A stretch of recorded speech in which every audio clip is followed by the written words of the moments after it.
بسم اللہ الرحمن الرحیم فَإِن صَلَّتْ وَرُبْعُ سَاقِهَا مَكْشُوفًا، بس اگر عورت نے نماز پڑھی اور اس کی چوتھائی پنڈلی کھلی ہوئی ہے، اور ثلثھا یا تہائی پنڈلی، تو عید الصلاۃ نماز لوٹائے گی، سمجھا؟ کیونکہ ایک عضو کا چوتھائی کھل گیا، ٹھیک ہے۔ ستر عورت ضروری ہے نا، پنڈلی،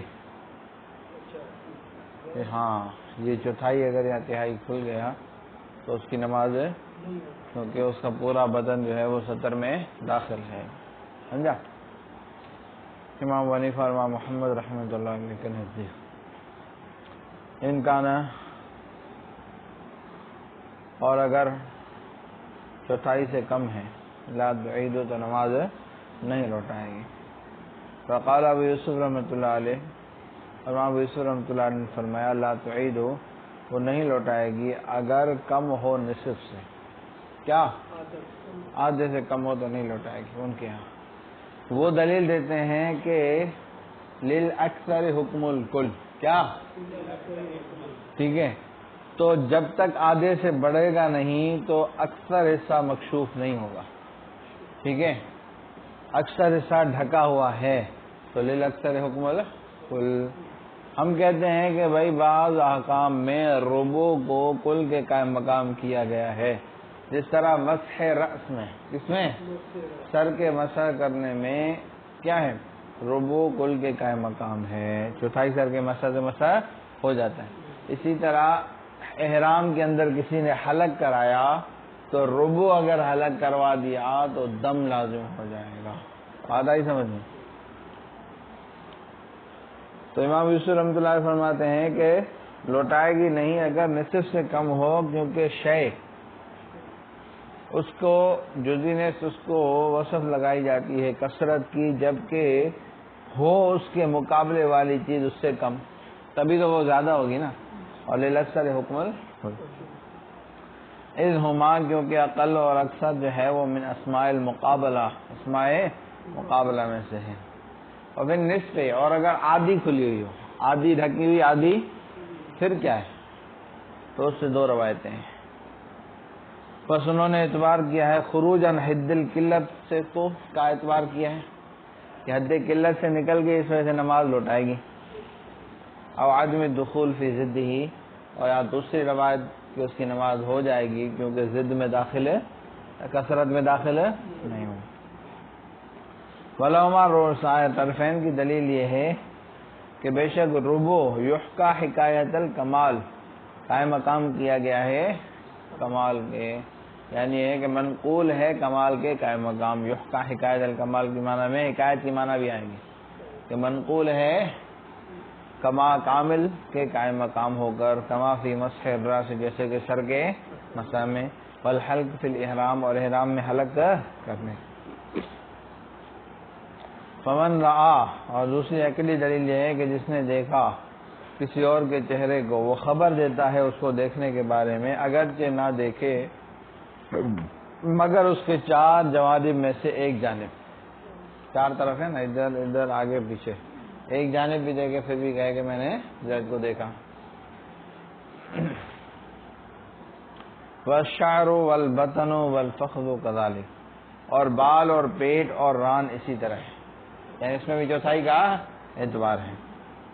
یعنی حالا حاضر اختلاف، یعنی اسی اختلاف پر ہے، لأن كل واحد عضو على حدة، کیونکہ ان حال میں سے ہر ایک علیحدہ عضو ہے۔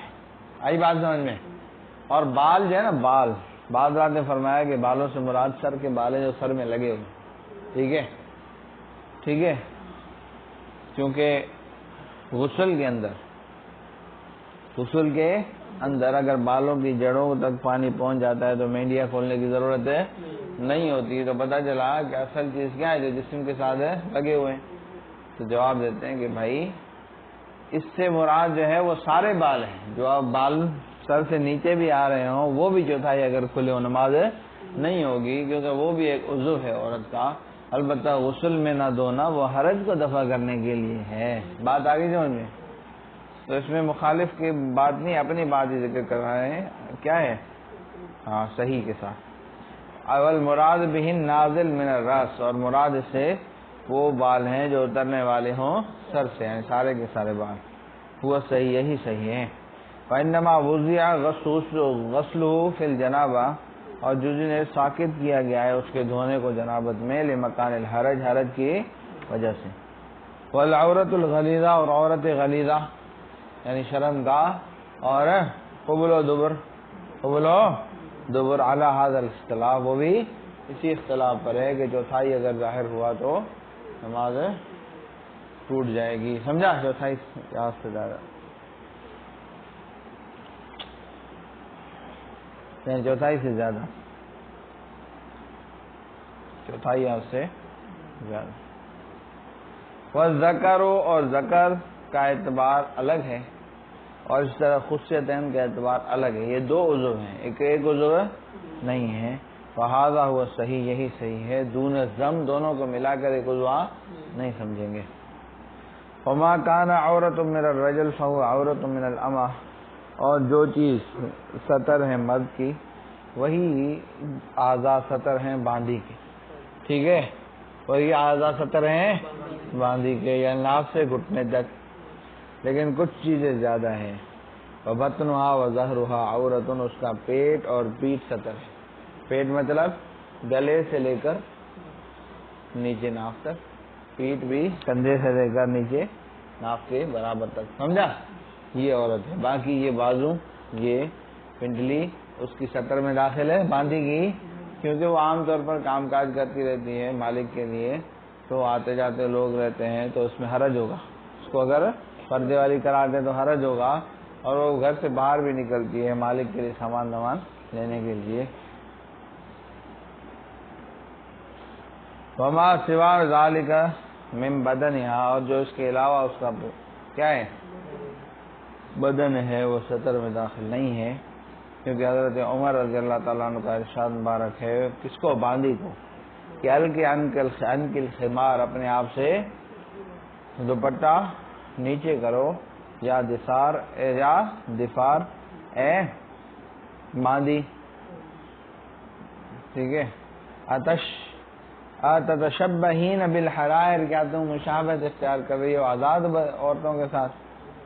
ٹھیک ہے، تو پتہ چلا کہ آزاد الگ ہے، باندھی کے لیے سطر یہ نہیں ہے. وَلِأَنَّهَا تَخْرُجُ لِحَاجَةِ مَوْلَاهَا، کیونکہ وہ نکلتی ہے اپنے مولا کی حاجت کے لیے، فی ثیاب محنتها، محنت کے کپڑوں میں، عادتاً، پس اعتبار کیا جائے گا اس کے حال کا محارم کے ذات محرم کے ذات المحارم کے ساتھ تمام آدمیوں میں، تمام حالت کو دفع کرنے کے لیے. جس طرح محرم ہے نا، محرم بہن ہے، ماں ہے، پھوپھی ہے، خالہ ہے، بھانجی ہے، بھتیجی ہے، ہاں، تو یہ ساری کی ساری ان کی پنڈلی، ان کے بازو جو ہے محرم کے لیے دیکھنا جائز ہے.